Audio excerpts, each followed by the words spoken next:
Hello, and welcome to the Thyroid Warrior Podcast. I'm Ebony, and I'm here as your wellness facilitator.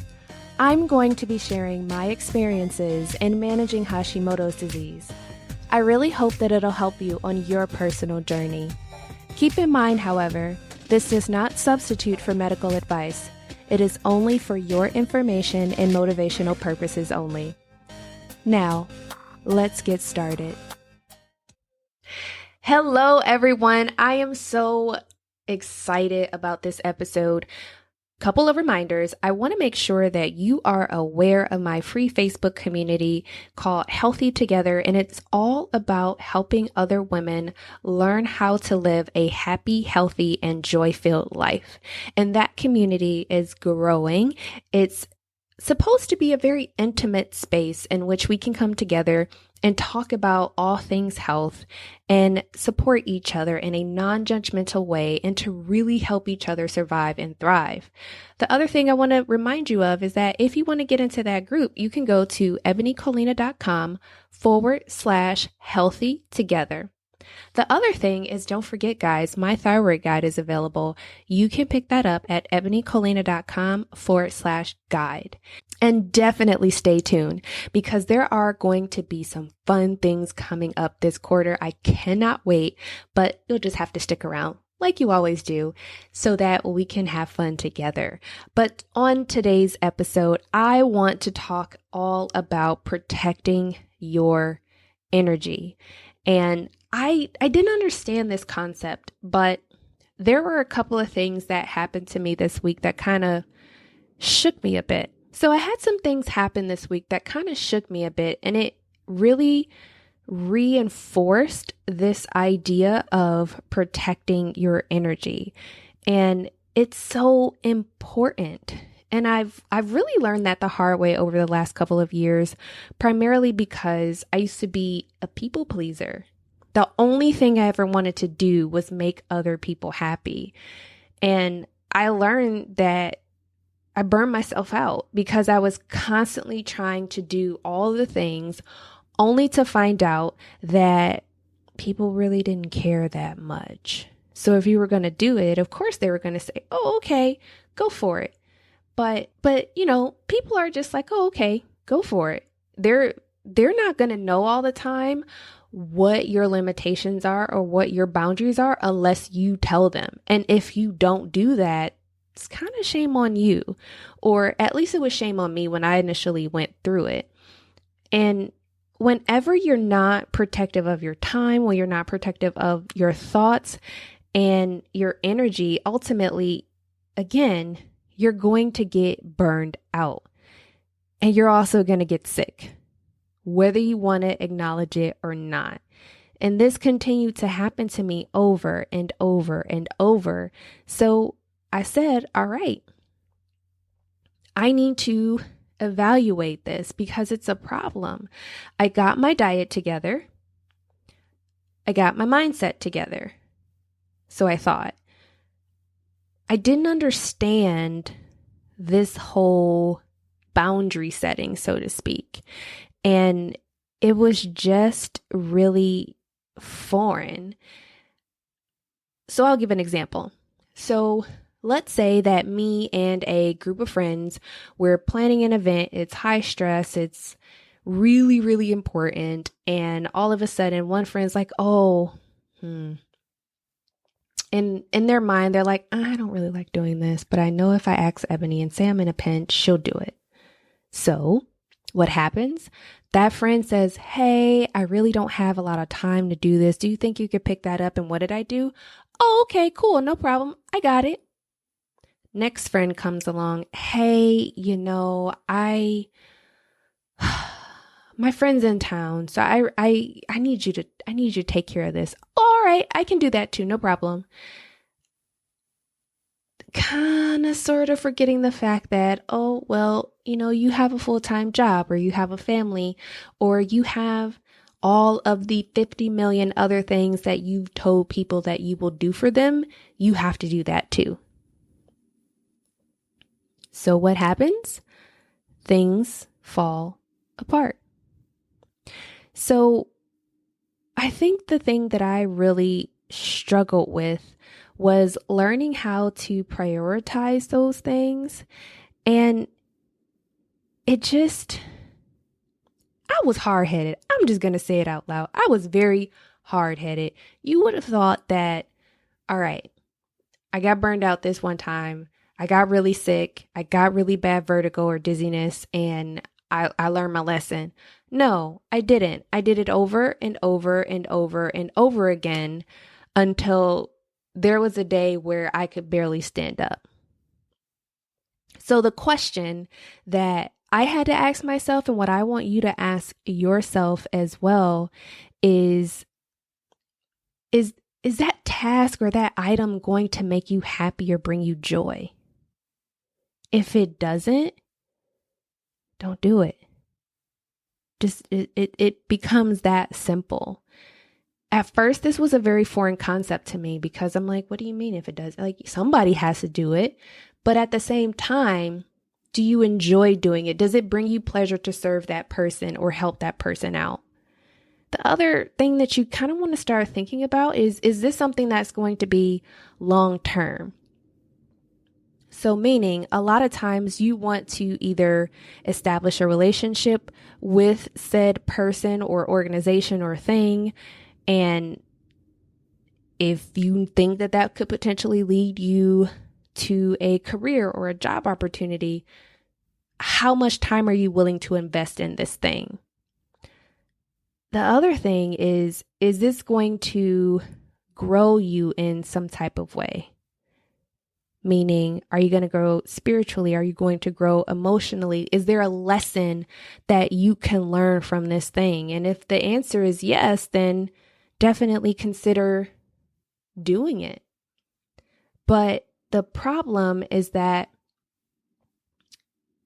when you're not setting those boundaries and being very protective of your energy and of you and how you feel and your emotions, you can really get lost. And I also had to learn that sometimes I'm just not going to gel with someone. We're not going to vibe. We're not going to get along all the time. And that's not even to say that I don't like that person or that person doesn't like me. Sometimes it could be a misunderstanding or miscommunication.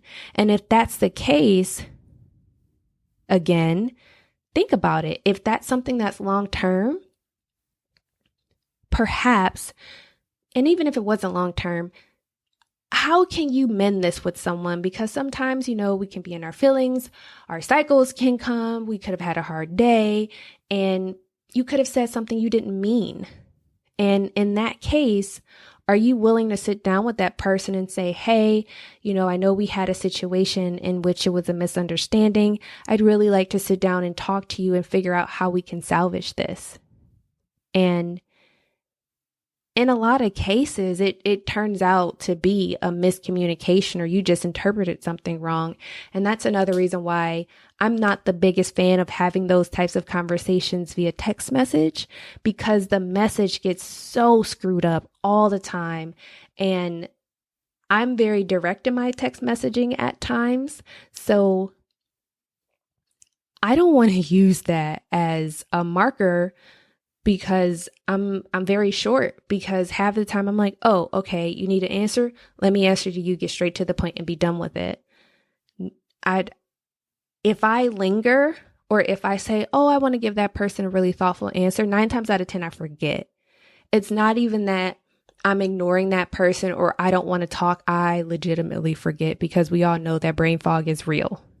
So for me, I have to just be direct, be upfront, reply, and just keep it moving.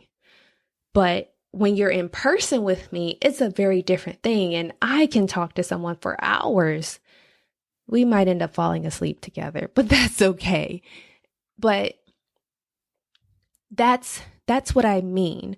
So is that relationship worth it to you to really work through those potential missed opportunities at having a great conversation?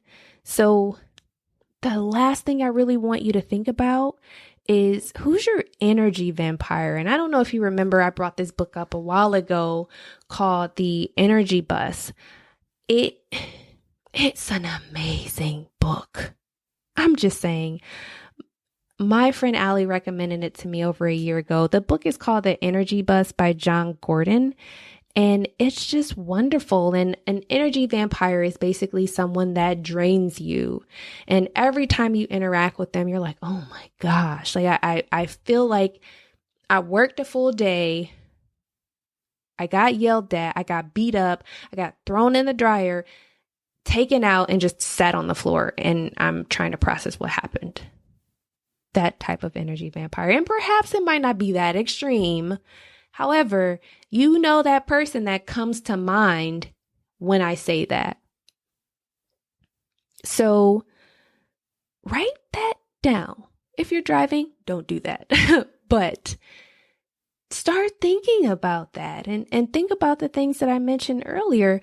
Does that thing make you happy? Is this a long-term thing or something that could lead to a career? Is it worth salvaging? And really, by identifying those things and really writing down, like, what is your energy vampire? Or is it a person, place, or thing? Or is it just a set of tasks that you don't typically like to do because you know it drains you? Like, why does it drain you? Identify those things, because we need our energy, people. And I don't want you to continuously be in that loop of exhaustion, because this week has been crazy for me.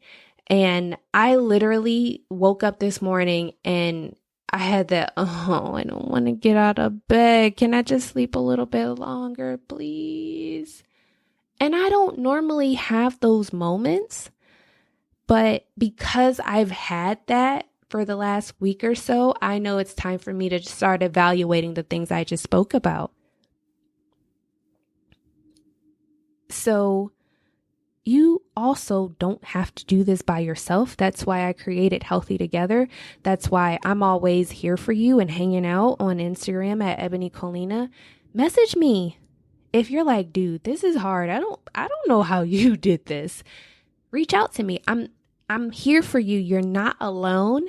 And there have been plenty of people that I've had a lot of conversation with because they just reached out and I was like, oh my gosh, that's great. Or, ooh, let's talk about this. Or yeah, I think you're doing a good job. Let's keep doing that. So really and truly try this out, because I want you to show up as your best self, because I believe in you. And I just want you to be able to experience some of the energy that I've been able to uncover, because you're worth it. You're worth it. So just think about it. Try it out.